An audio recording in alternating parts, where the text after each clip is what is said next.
दोस्तों, पिछली कहानी में आपने पढ़ा कि क्योंकि यह मेरी सगी बेटी नहीं है, जरूरत पड़ेगी तो घर से धक्के मारकर निकाल दूंगी। मेरे मामा भी कुछ नहीं कहते। ऐसा लगता कि मजबूरी में ही मुझे झेल रहे थे। अब आगे मैं 20 साल की थी, तभी आखिरकार अमित के साथ उन लोगों ने मेरा रिश्ता करवा दिया। अमित को दूसरी औरत इसलिए चाहिए थी ताकि उसकी बच्ची को देखभाल कर सके। इसी वजह से वह बिना दहेज के लिए शादी को तैयार हो गई। मेरी मामी ने कह दिया कि ससुराल जैसा भी हो कभी वापस मत आना, क्योंकि अब हम तुम्हारी जिम्मेदारी नहीं उठाएंगे। और ज़िंदगी भर मैं डर के ही रह गई, कभी किसी के खिलाफ आवाज़ नहीं उठा पाई। मेरे सास ससुर जैसा कहते मैं संभाल लेती हूँ और पति की भी हर बात मान के चलती हूँ। और आज इस कमरे में से आ रही हैं आवाज़ें सुनकर मैं इस तरह सहम गई हूँ। मुझे ऐसा लग रहा था कि मेरे साथ कुछ बुरा होने वाला। ऐसा ही मैंने दरवाजे को हल्का सा धक्का देकर खोला तो अंदर का मंजर देखकर मेरे सर पर मानो आसमान ही टूट गया। मेरे पैरों तले ज़मीन निकल गई। मुझे ऐसा लग रहा था कि आज का दिन मेरी ज़िंदगी का सबसे बुरा दिन है। इससे ज़्यादा भयंकर दृश्य आज से पहले मैंने कभी नहीं देखा। मैंने मन पापा की लाश तो बुरी तरह जल चुकी थी, पर इस कमरे का रंग तो पूरी तरह लाल हो चुका था। वहाँ कमरे में मौजूद 3 आदमियों की नज़र मुझ पर पड़ी। एक आदमी फुर्ती के साथ मेरे पास आया और मुझे खींचकर दरवाजे के अंदर बंद कर ले दिया। मैं बहुत डर गई। ये लोग मेरे साथ कुछ बुरा करने वाले हैं। मुझे देखकर वह मेरी तरफ अजीब सी निगाह से देखने लगे और मेरी तरफ बढ़ने लगे। मेरा गला सूखने लगा और मेरी आवाज़ें बंद हो गई। उनके चौथे साथ की लाश खून से लथपथ पड़ी थी। अब बाकी के 3 आदमी मुझे शायद जिंदा ना छोड़े। मैं बहुत घबरा गई थी, क्योंकि मैं कत्ल की गवाह बन चुकी थी और इन तीनों में से किसी एक ने इसे मारा होगा। एक आदमी ने मुझे उठाया और उठाकर बेड पर पटक दिया। मुझे लगा कि ये लोग मुझे मार डालेंगे, पर उन लोगों ने ऐसा मेरे साथ कुछ भी नहीं किया।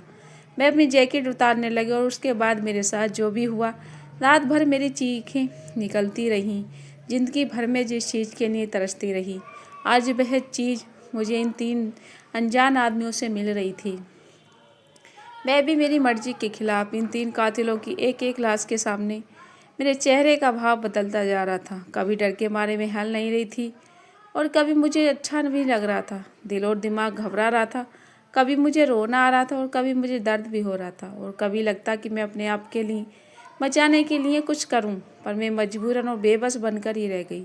अगर मैं उन लोगों को मना लिया तो वे मुझे ही मार डालेंगे, क्योंकि उन लोगों ने एक आदमी का कत्ल किया था।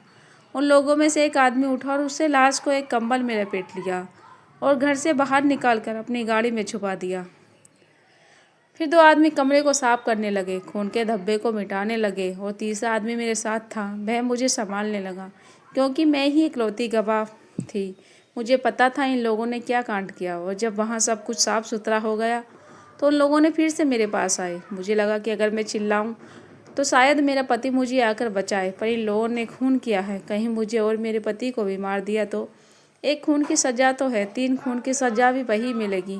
उसके बाद पता नहीं क्या हुआ। अचानक फिर जब मेरे पति मुझे बुलाने लगे तो मैं बहुत घबरा गई, क्योंकि पता नहीं कब मेरी आँख लग गई और मेरे पति ने मुझे इस हालत में देख लिया तो मुझे तलाक दे देंगे। इस हालत में मैं भी एक अजनबी के कमरे में। जब मेरी आँख खुली तो मैं अपने ही कमरे में थी और मेरे बदन पर वही मैक्सी थी जो रात भर मैंने पहनी और आसपास लाखों रुपए पड़े थे। तभी मेरे पति ने कहा कि वे अनजान आदमी चले गए हैं और अब तो 10 बज चुके हैं। तुम तो काफ़ी देर सो रही हो, आज काम पर नहीं जाना है क्या? मैं तो कुछ भी नहीं समझ पा रही थी। और उन्होंने कहा कि जाते वक्त उन लोगों ने मुझे 5 लाख रुपए दिए हैं। यह सुनकर तो मुझे विश्वास ही नहीं हो रहा था। मेरे पति ने कहा कि वे तो पैसे लेना ही नहीं चाह रहा था, लेकिन हमने उन लोगों की मदद की, इसलिए वह लोग मदद करना चाहते हैं। मैंने सोचा कहीं लोगों ने कहीं पैसे के लिए तो कत्ल नहीं किया। आखिरकार पैसे किस बात के देके गए? उन लोगों ने मेरे साथ जो किया रात को, वह जो खून किया उसका मुंह बंद करने के लिए शायद लोग पैसे दे गए हैं। मेरे पति ने कहा कि ये पैसे बैंक में जमा कर आता हूँ, इससे हमारा सारा कर्ज उतर जाएगा। तुम काम पर चले जाओ। मेरे पति के जाने के बाद मैं रोने लगी। मेरे साथ जो भी हुआ उसे याद कर उसके तुरंत बाद कमरे में गई और कपड़े पहन के दुकान पर चली गई।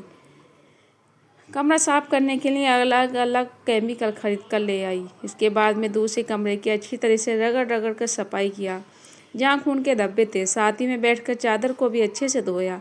पूरे कमरे में अच्छे से साफ सफाई किया। साफ सफाई करने के बाद मैं अपने लिए कुछ खाने को बनाने लगी।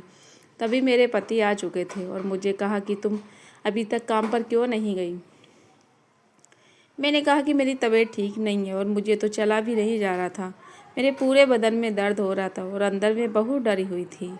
लेकिन अगले पल मेरे पति मुझे दूसरे कमरे में ले गए और चिल्ला चिल्ला कर मुझे बुलाने लगे। मैं काफ़ी डर गई, कहीं मेरे पति को कुछ पता तो नहीं चल गया। जब मैं उनके पास गई तो उन्होंने कहा कि अब मुझे काम करने की कोई ज़रूरत नहीं है। मेरे दिल की धड़कनें बहुत तेज़ हो गई थी। उन्होंने कहा कि इस कमरे को हम होम गेस्ट बनवा दो, इस कमरे की तस्वीरें खींच के इंटरनेट पर डाल दो और ऑनलाइन बुकिंग करके कोई भी आदमी इस कमरे में रात भर रह सकता है और तुम उसे खाना बना कर देना। हम इसके लिए अच्छा पैसा कमा सकते हैं जिससे हम दोनों को काम करने की ज़रूरत नहीं पड़ेगी और हम एक बिजनेस चलाएंगे। यह सुनकर तो मेरे सरों पर मानो आसमान टूट पड़ा और मैं उसे रात के ख्वाबों में खो गई। जो कुछ भी मेरे साथ हुआ और जो कुछ भी मैंने देखा था और जो कुछ भी मैंने अपने दिल में दफना कर रखा था, मैं एक कत्ल की साक्षी थी और मेरे साथ जुर्म हुआ था। अब ज़िंदगी भर मुझे यही